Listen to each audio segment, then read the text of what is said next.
Alright guys, welcome back to the channel where today we have a few small updates on WWE 2K22, including details of 2 stars that look set to return and an update from WWE 2K's executive producer Patrick Gilmore. Plus we also have a full roundup of all news for other wrestling games that are currently in development, including updates on Virtual Basement's The Wrestling Code, Markout, and a new game that you can actually try out today in Bastante, Bueno, Lucha Libre.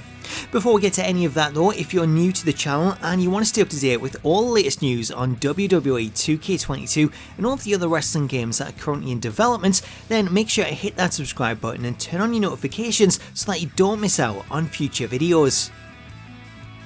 So let's start things out with a new wrestling game that we've yet to feature on the channel, Bastante Bueno Lucha Libre. Like a lot of indie games that are currently in development, this game is also being created by a solo developer. However, the most impressive thing about this project is that the developer only started learning Unreal Engine in December, and they've already got a prototype version of the game available to download and play, with numerous updates already released. To explain more about the project, here's the debut trailer for the game, which runs through what the game is and what players can expect from it. Hola wrestling fans! A few months ago, I sat down to learn how to code in the Unreal Engine so that I could create a small Lucha Libre inspired video game. So, how have things been shaping up? I'm glad you asked.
So that's the debut trailer for the game that was released a few months back. However, the game has already seen multiple updates and new types of moves added, therefore if you want to check out more of the game in action, then I'll leave a link to the official channel in the video description.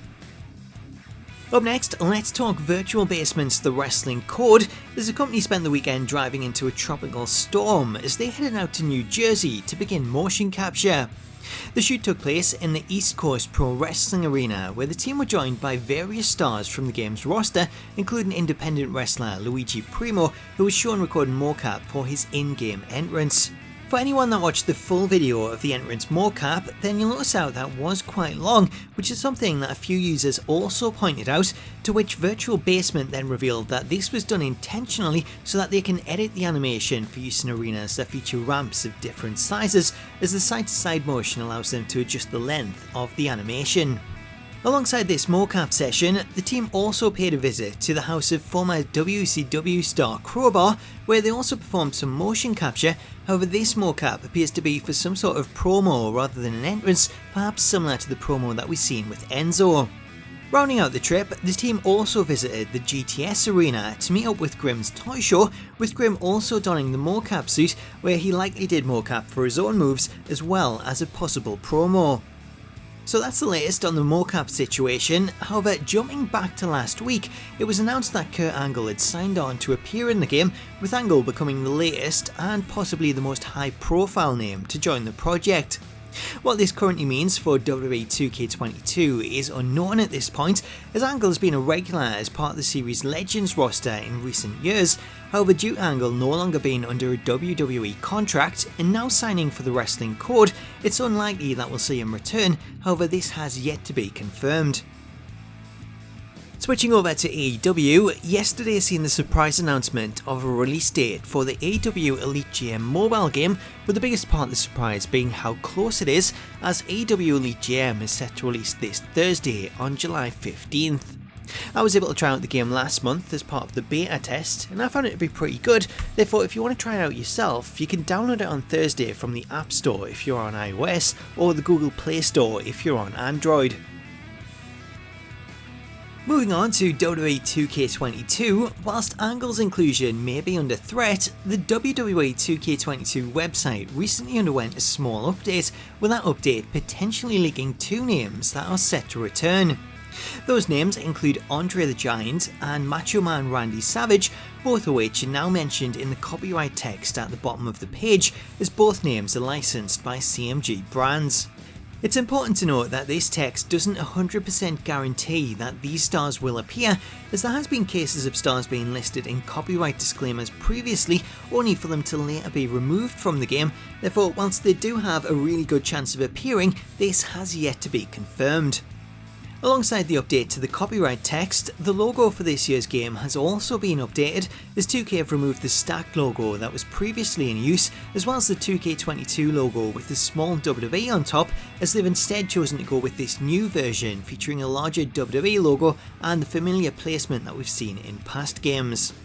So those are just a few short updates, as there's been nothing new in terms of official info or behind the scenes footage for almost a month, and due to the silence, there's currently a lot of unrest in the community, with many beginning to question it and draw comparisons to WWE 2K20, with this unrest prompting WWE Games executive producer Patrick Gilmore to address the situation on Twitter.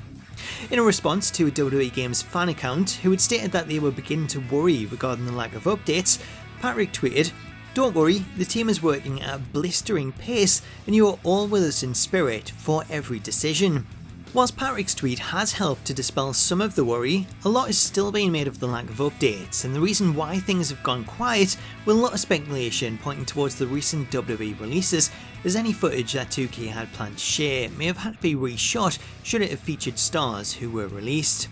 Whilst this isn't confirmed, this is the most logical reason in my opinion, as I would imagine that 2K wouldn't want to go ahead and showcase anyone who'd been released on the off chance that they also had to be removed from the game. So as before, all we can currently do is wait for WWE Games to make an announcement. However, when that is anyone's guess, as it could come this week at Money in the Bank, similar to the reveal that we've seen at WrestleMania, or it could come next week, the week after that, or even as late as SummerSlam. The fact is, nobody knows. So on that note, that's where I'm going to leave this video. However, to end the video, we do have a new trailer for Mark Out, the digital card game. Therefore, I'll leave the trailer to play us out, but make sure to subscribe to the channel and turn on your notifications to stay up to date with all the latest wrestling game news. Enjoy the trailer, and I'll catch you later.